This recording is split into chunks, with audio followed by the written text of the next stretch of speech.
आज हमारे साथ जो शख्सियत मौजूद हैं जी, इनकी बड़ी कंट्रीब्यूशन भी है और इनका प्रोफाइल भी बड़ा ज़बरदस्त है। जावेद इकबाल साहब जो कि Punjab industrial states development and management company के चेयरमैन हैं, ना सिर्फ सनती तरक्की में अहम किरदार अदा कर रहे हैं बल्कि मुख्तलिफ इदारों के डायरेक्टर के तौर पर भी खदमात सर अंजाम दे रहे हैं, जैसे पंजाब वोकेशनल ट्रेनिंग काउंसिल और पंजाब इंस्टीट्यूट ऑफ कार्डियोलॉजी की बात की जाए। इसके अलावा मुख्तलिफ जो कारोबारी इदारे हैं उनके चेयरमैन भी रह चुके हैं और Lahore chamber of commerce and industry समेत कई दीगर तंजीमों के मेंबर भी हैं। आज हम इनसे पंजाब में जी सनती तरक्की के हवाले से बात करेंगे। मौशी मसाइल अपनी जगह मौजूद हैं, लेकिन इस हवाले से इनका इदारा क्या इकदाम कर रहा है इसमें भी बात करेंगे। Thank you very much sir, good morning, कैसे हैं आप? खैरियत से? Allah has been very kind जी।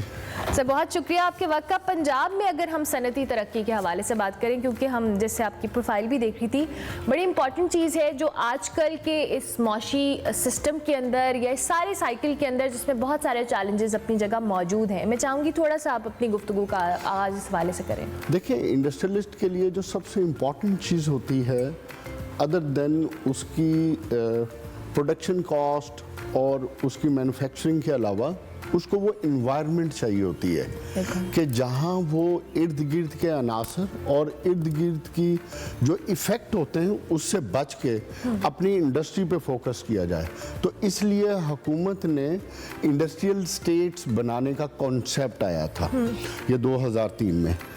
तो उसके बाद एक गवर्निंग बॉडी बनाई हुकूमत ने, क्योंकि इंडस्ट्रियलिस्ट के मसाइल ऐसे थे कि इंडस्ट्रियलिस्ट चाहते थे कि उनके मसाइल वो खुद हल करें, ना कि उनको ब्यूरोक्रेट्स के चक्कर लगाने पड़े या एलडीए के या दूसरे अदारों के। ठीक है। तो उसका जब सोल्यूशन निकला तो उसकी एक गवर्निंग बॉडी बना दी गई। ठीक है।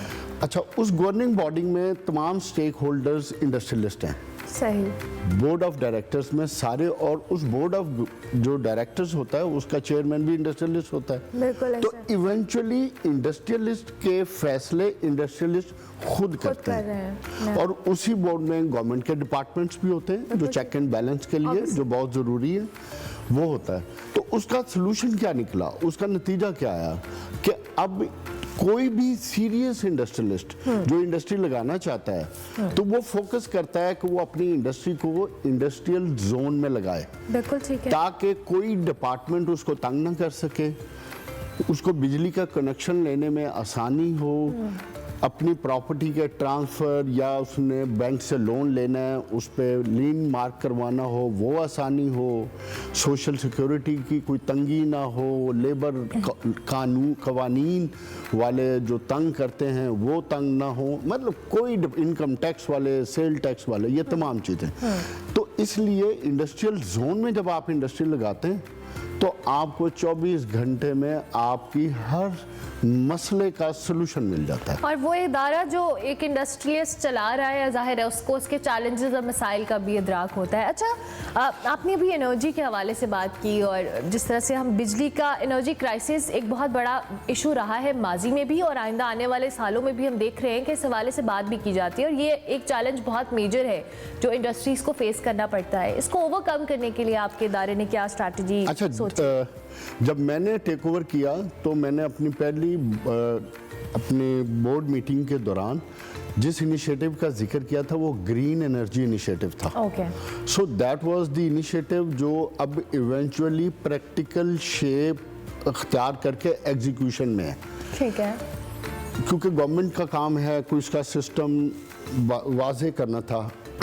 उसका जो सबसे बड़ा एडवांटेज इंडस्ट्रियलिस्ट को ये हुआ कि उनको बैंकों के चक्कर लगाने की ज़रूरत नहीं है, उनको इन्वेस्टर की तलाश नहीं है। अगर आज देखें ना, जिस तरह इंडस्ट्रियलिस्ट को मसाइल हम सुन रहे हैं कि उसको बिजली गैस नहीं मिल रही, इसके अलावा इनपुट कॉस्ट बहुत ज़्यादा बढ़ गई है जिसकी वजह से उसकी प्रोडक्शन की कॉस्ट इतनी बढ़ गई है कि मार्केट में वो चीज़ उतने में बिकती नहीं है क्योंकि बिजली बहुत महंगी है। तो उसका हमने फिर सोल्यूशन ये निकाला, और उसके बाद पैसों की भी कमी है, उसको बैंक से लोन भी नहीं लेना। तो इन तमाम मसाइल का फिर मैंने सोल्यूशन निकाला। हमारे बोर्ड ने फिर सोल्यूशन ये निकाला कि हम जो कंपनी है पिडमिक, हम लोग फैसिलिटेटर भी होंगे और काइंड ऑफ सॉवरन गारंटर भी होंगे between the industrialist and between the solar provider. आप देखें ना, एक फैक्ट्री में अगर उसने सोलर का निज़ाम लगाना है तो उसको कम से कम 8-10 करोड़ रुपए चाहिए। Absolutely. अगर इंडस्ट्रियलिस्ट इस वक्त तंग है इंडस्ट्री चलाने में, उसके पास 8-10 करोड़ रुपया नहीं है, लेकिन वो बिजली भी सस्ती चाहता है ताकि उसको उसके लिए आसानी हो, तो वो 8-10 करोड़ ये बंदा लगाएंगी, कंपनीज लगाएंगी और उनके पैसे की गारंटी हम देंगे। ठीक है। और उसका नतीजा ये है कि अब अल्हम्दुलिल्लाह लोग इनके साथ निगोशिएट कर रहे हैं, बातचीत कर रहे हैं और जहाँ जहाँ उनको ज़रूरत है वो अपनी इंडस्ट्री लगा रहे हैं। बिल्कुल ठीक तो है। हमने ये इनिशिएटिव लिया। इसका फ़ायदा ये होगा कि जो बिजली है उसमें 25 ऑलमोस्ट 30 to 35% उनको बिजली में रिलीफ मिल जाएगा। Okay okay. अच्छा, आपने रोज़गार का भी जिक्र किया। जाहिर है हमने देखा है विद टाइम, कोविड के टाइम पे भी उसके बाद भी लोगों को जो वर्क अपॉर्चुनिटीज़ थी, स्पेसिफिकली अगर मैं आपके सेक्टर की बात करूँ, बड़ी मुश्किलात पेश आई थी और अपॉर्चुनिटीज़ उस हिसाब से कम थी। अब आपने क्या सोचा है एज ए चेयरमैन भी अपने इदारे के कि जी लोगों को जो वर्क अपॉर्चुनिटीज़ हैं उनको क्रिएट करना, मुनासिब तरीके से करना, ताकि वो रोज़गार का जो सिस्टम है, बेरोज़गारी का खात्मा, ज़ाहिर है हर हुकूमत आती है वो सवाले से कहती है, लेकिन आपका इदारा चूँकि एक इंडिविजुअल या इंडिपेंडेंट इदारे के तौर पे काम कर भी रहा है, तो उसमें क्या आप लोगों की इनपुट है? देखिए, एक बात हमें ज़हन में हमारी कौम को और हमारे लोगों को याद रखनी चाहिए कि इंडस्ट्री लगाना मेरे नज़दीक सदका जारिया है।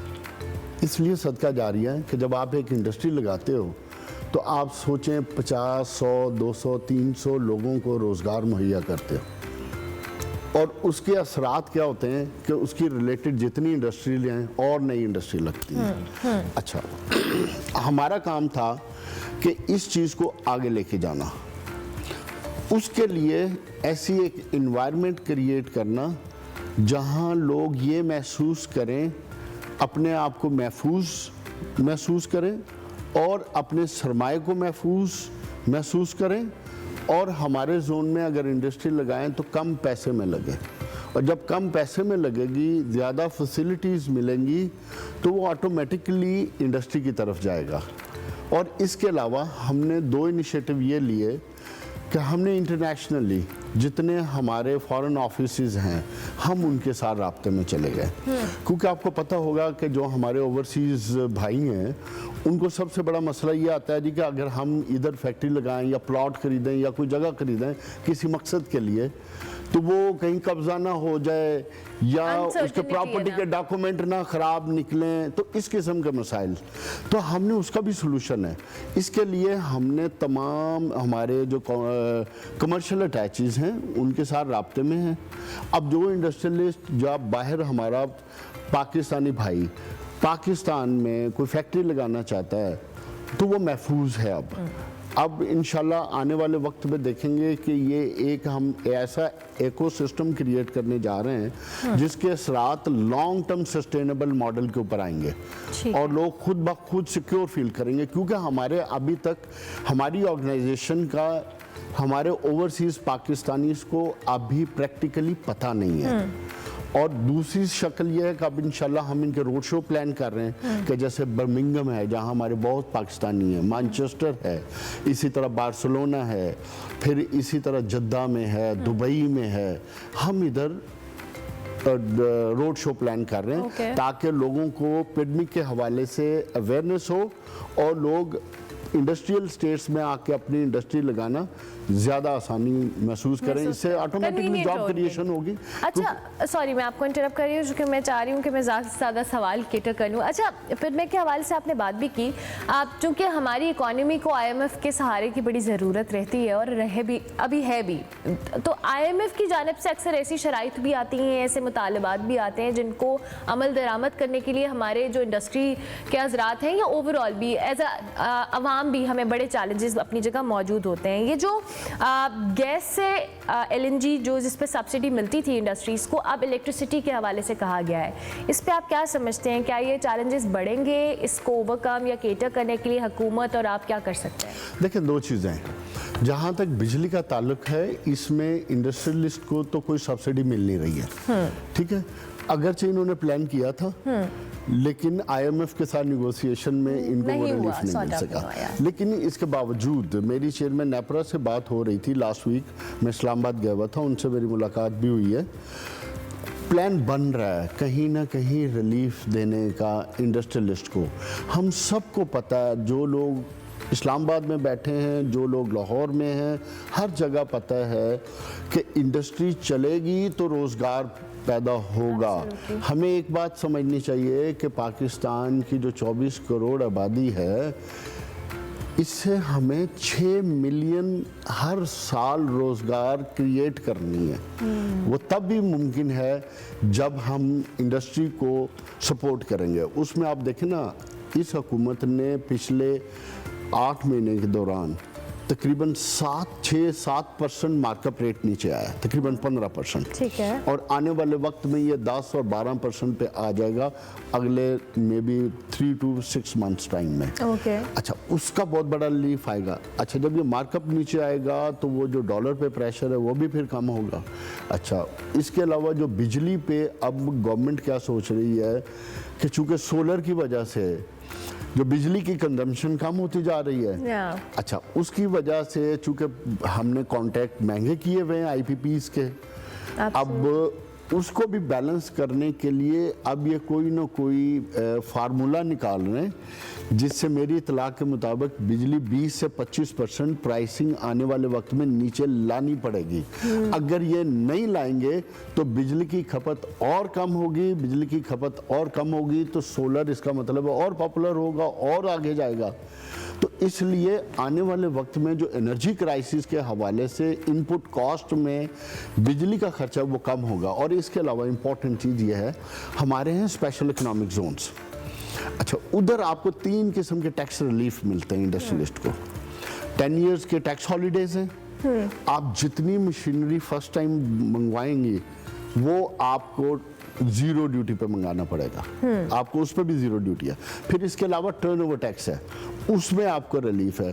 तो मैं ये देख रहा हूँ कि लोग जिनके पास सरमाया है, जो इंटरेस्टेड हैं इंडस्ट्री लगाने में, चूँकि मेरे से तो राब्ते में सारे और राब्ता कर रहे हैं, तो वो सब के सब अब स्पेशल इकोनॉमिक जोन में जाना चाहिए। मैं आपके शो की विसासत से हुकूमत को ये कहूँगा कि हमें स्पेशल इकोनॉमिक जोन और बनाने चाहिए, क्योंकि ये वो आने वाले वक्त में स्पेशल इकोनॉमिक जोन है जिसकी इन्वायरमेंट में रह के आपको टैक्स रिलीफ भी मिलेगा, बिजली की कंटिन्यूटी के साथ साथ आपको बिजली में भी रिलीफ मिलेगा, आपको जो बाकी 2 गवर्नमेंट के अदारे हैं उनकी भी सपोर्ट में सर आएगी, तो आपको 1 विंडो में हर चीज मिलेगी, अवेलेबल होगी। तो इसलिए मैं ये समझता हूँ कि हुकूमत को आने वाले वक्त में स्पेशल इकोनॉमिक जोन को सपोर्ट करना चाहिए, क्योंकि मेरी इतला के मुताबिक IMF उस पर भी इनसे बातचीत कर रहा है। अभी तक हुकूमत अपने पैरों पर खड़ी है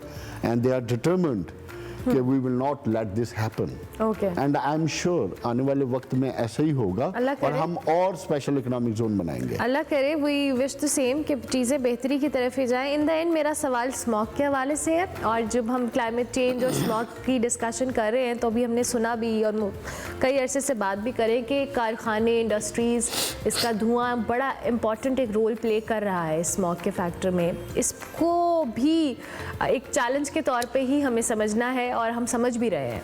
देखिए, सबसे पहले बहैसियत पाकिस्तानी ये हमारे लिए चैलेंज है। इंडस्ट्री को तो छोड़ दें, उसकी कंट्रीब्यूशन 7% है, 8% है, 10%, मैं उस पर नहीं जाना चाहता। ये हम तमाम पाकिस्तानियों का फरीज़ा है। अगर कोई मोटरसाइकिल चला रहा है, कोई अगर कार चला रहा है, कोई ट्रक चला रहा है, कोई रिक्शा चला रहा है, कोई चिंची चला रहा है, उस इंडिविजुअल पे भी फ़र्ज़ है कि वो जितनी कार्बन एमिशन कर रहा है उसको भी फोकस करें, और उससे भी हमें रिक्वेस्ट करनी चाहिए। इसी तरह हम तो इंडस्ट्रियलिस्ट कर ही रहे हैं, और अल्हम्दुलिल्लाह हमारे जो इंडस्ट्रियल जोन हैं उधर आप अगर देखें, आप इस वक्त कायदे-आज़म इंडस्ट्रियल स्टेट में हैं, आपको कोई फैक्ट्री ऐसी नहीं मिलेगी जो धुआं छोड़ रही होगी। आप विजिट करें, देखें, अगर कोई है तो you just tax us and you will see कि हम उसका क्या हाल करेंगे।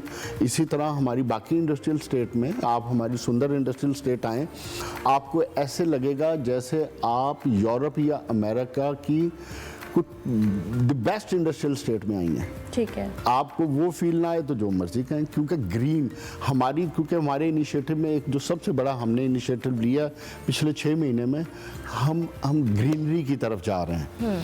हम जो जगह मिल रही है हम उधर दरख्त लगा रहे हैं, बागीचे लगा रहे हैं। हम साल में 2-3 कैंपेन करते हैं बाकायदा अपनी इंडस्ट्रियल स्टेट में, क्योंकि हमने इन्वायरमेंट को फ्रेंडली करना है। और इसके अलावा जो सबसे इम्पोर्टेंट चीज़ है जो हमें आज समझ लेनी चाहिए कि इंडस्ट्रियलिस्ट के अब जो सबसे बड़ा इशू आने वाले वक्त में अगले 5 साल है ना, वो कंप्लायंसेस का इशू है। कंप्लायंसेस क्या है कि मोस्टली इंडस्ट्रियलिस्ट एक्सपोर्ट करते हैं।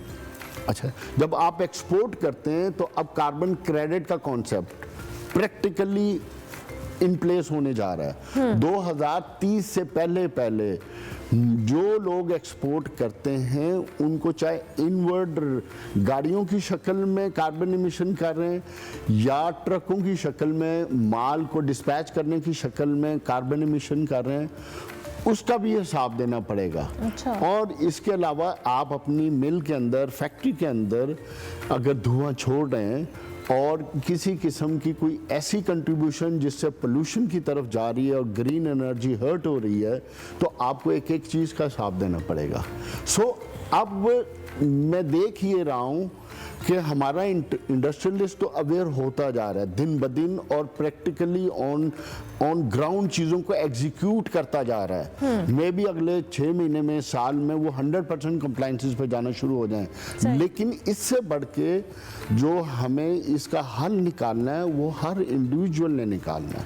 आपने, मैंने, जो हमारे कैमरामैन हैं, चाहे हमारे घरों में लोग बैठे हैं, चाहे हमारे दोस्त अहबाब हैं, हम सब ने मिल के एफर्ट करेंगे। ये सिर्फ हुकूमत का काम नहीं रह गया अब ये हम सब पे फर्ज रह गया। क्योंकि आप देखें ना कि इस साल 2000 तक AQI चली गई है, क्वालिटी इंडेक्स। और अगर जिस तरह लास्ट ईयर और इस ईयर में चेंज आई है कि 500, 700 से 2000 पे हम चले गए, तो मे बी नेक्स्ट ईयर 3000 पे हम चले जाएं। So we have to play a role as a individual.